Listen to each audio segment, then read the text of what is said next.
यीशु मसीह के बाबरकत और जलाली और उत्तम नाम में मेरी तरफ से एक बार फिर सबको सलाम। सब खुश हैं? आइए जोरदार तालियां खुदा के जलाल के लिए बजाते हैं।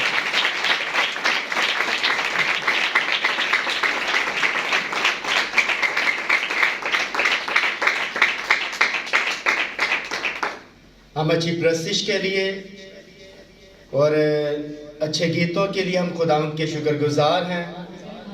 और बेटी सपना के लिए, बेटी मुस्कान के लिए, अना के लिए और बेटे चांद के लिए, पास्टर साहब के लिए और बाकी जो हमारे वर्शिपर हैं, हम चाचे के लिए हम शुक्रगुजार हैं कि जो खुदा की प्रस्तिश दिलो जान से करते हैं। हम इन सब की शुक्रगुजार हैं। और खुदा उनके खादम पास्टर इश्तियाक साहब के लिए कि जो बेहतरीन गीतों के ज़रिए से खुदा अपने जलाल के लिए इस्तेमाल कर रहे हैं। और उन्हीं के गीत आज रिलीज़ हो रहे हैं और सीडीज़ के ज़रिए से और कन्वेंशनों में और बाकी जगह, और ये सारा जलाल खुदा यीशु मसीह का।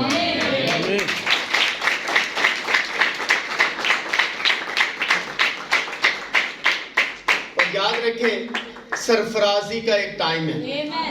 आप सरफराजी को हासिल करने से पहले कोशिश करेंगे तो आप याद रखे रह जाएंगे।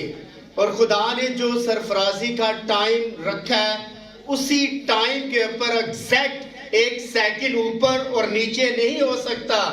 और आपकी सरफराजी को याद रखे कोई दुनिया की ताकत रोक भी नहीं सकती। और अगर आप मेहनती हैं और अगर आप खुदा के साथ चलने वाले हैं तो कोई भी ताकत यहाँ याद रखे आपको मसबे से हटा नहीं सकती थी। अगर खुदा की मर्जी है तो, अगर खुदा की मर्जी नहीं है, आप जितनी मर्जी कोशिश कर ले आप यहां तक पहुंच नहीं पाएंगे। और अगर खुदा की मर्जी है और यहां से आपको भी हटा सकेगा नहीं। आमीन आमीन। आइए मेरे साथ बाइबल मुकद्दस को खोलिए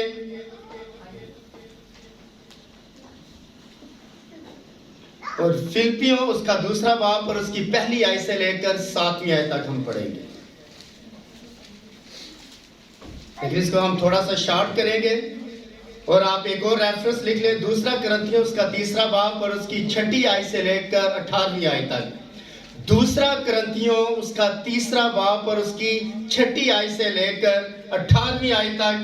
और इसी तरह फिलिपियों उसका 2 बाब और उसकी पहली आयत से लेकर 7वीं आयत तक। लेकिन अब 5वीं आयत की हम तलावत करेंगे। वैसा ही मसाज रखो जैसा मसीह यीशु का भी था। उसने अगरचा खुदा की सूरत पर था, खुदा के बराबर होने को कब्जा में रखने की चीज ना समझा, बल्कि अपने आप को खाली कर दिया और खादम की सूरत इख्तियार की और इंसानों के मुशाबा हो गया और इंसानी शक्ल में जाहिर होकर अपने आप को पस्त कर दिया और यहाँ तक फरमाबरदार रहा कि मौत बल्कि सलीबी मौत गवारा की। इसी वास्ते खुदा ने भी उसे बहुत सर बुलंद किया और उसे वो नाम बख्शा जो सब नामों से, ताकि यीशु के नाम पर हर एक घुटना टिके, ख्वाह आसमानियों का हो, यहाँ टिके या झुके, झुके। देखिए यहाँ ट्रांसलेशन थोड़ी सी गलत है। हर एक घुटना झुके, ख्वाह आसमानियों का हो, ख्वाह उनका जो जमीन के नीचे है, ख्वाह और खुदा बाप के जलाल के लिए हर एक जुबान इकरार करे कि यीशु मसीह खुदावंद है। आमीन। सब तशरीफ रखें।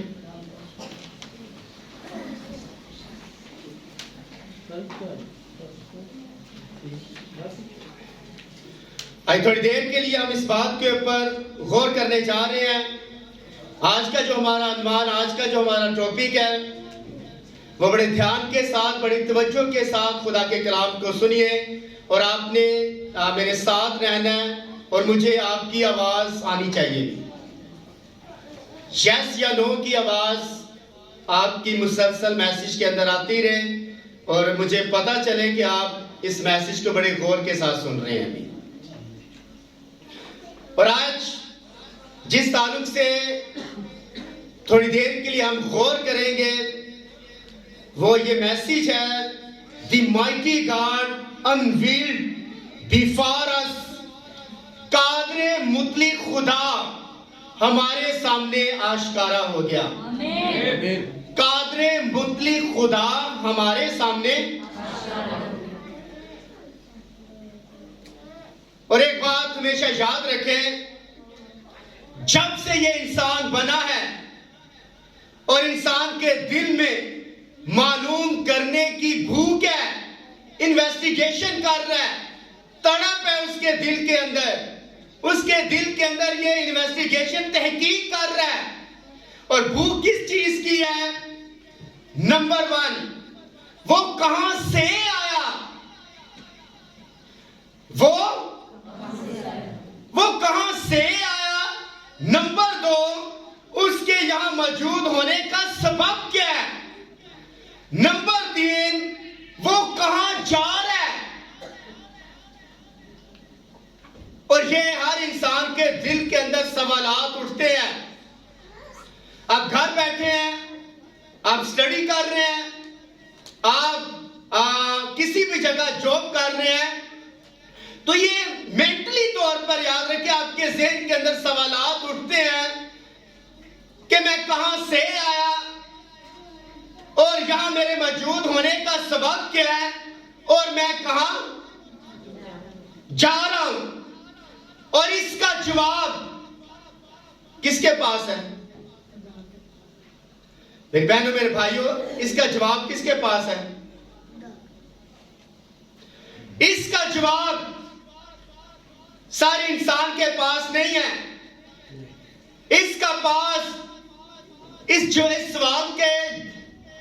सवाल उठा है आपके ज़हन के अंदर, मैं कहां से आया, यहां मेरे मौजूद होने का सबब क्या है और मैं कहां जा रहा हूं। इसका जवाब याद रखे सिर्फ और सिर्फ खुदा दे सकता है। याद रखे सर, आप नहीं दे सकते। इसका जवाब सिर्फ खुदा दे सकता है। और आदमी के दिल के अंदर यह बात रही है कि जो मुझे जवाब दे रहा है, मैं उसको जरूर देखना चाहता हूं। भी इंसान के दिल के अंदर है कि मैं खुदा को देखना चाहता हूं, मैं खुदा को देखना। ये इंसान के आज की जनरेशन के दिल के अंदर सवालात नहीं है। ये शुरू ही से याद रखे, जब से इंसान जमीन के ऊपर आया उस वक्त से आज तक ज़हन के अंदर सवालात उठ रहे हैं कि मैं खुदा को देखना चाहता हूं। भी मैं खुदा को देखना चाहता हूं, मैं एलोहीम को देखना चाहता हूं, मैं यहोवा को देखना चाहता हूं, मैं अपने खुदा को देखना चाहता हूं, मैं कादरे मुतलिक को देखना चाहता हूं। तो ये सवालात उसके ज़हन के अंदर आपके सदियों से आ रहे हैं। और एक बात याद रखें कि पुराने नामे में हमें मालूम होता है कि खुदा ने अपने आप को गैर ईमानदारों से छुपाए रखा है और खुदा का लोगों से बर्ताव करने का बड़ा अजीब सा तरीका है, बड़ा अजीब सा तरीका है। सुने, खुदा का लोगों से बर्ताव करने का बड़ा अजीब सा तरीका है। वो अपने आप को गैर ईमानदारों से छुपाता है और खुद को ईमानदारों पर जाहिर कर देता है। भी खुदा ऐसा करता है। गैर ईमानदारों से क्या हो जाता है? सर छुप जाता है, लेकिन ईमानदारों के ऊपर अपने आप को जाहिर करता है। और यीशु ने अपने बाप का शुक्रिया अदा किया। उसने ये बातें, उसने कहा ये बातें अक्लमंदों और दराओं से छुपा कर रखी और बच्चों के ऊपर जाहिर कर दी है भी। और ये बातें कादरे मुतलिक खुदा हमारे सामने आश्कारा हो गया। दर हकीकत याद रखे, ये बातें खुदा ने अपने बच्चों के ऊपर जाहिर की।